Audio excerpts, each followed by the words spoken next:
خدایا مړې مکړې دا قرآن د آیاتونو ډېوې تل دې وي بلې د جانان د حدیثونو ډېوې شکر لا بلې دې ژوندی دې رڼاوې کوي شکر لشتا د مدرسو او جوماتونو ډېوې تل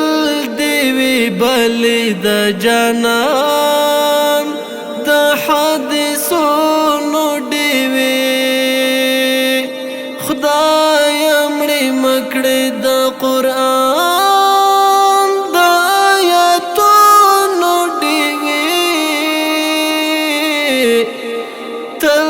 دې وي بلې د جانان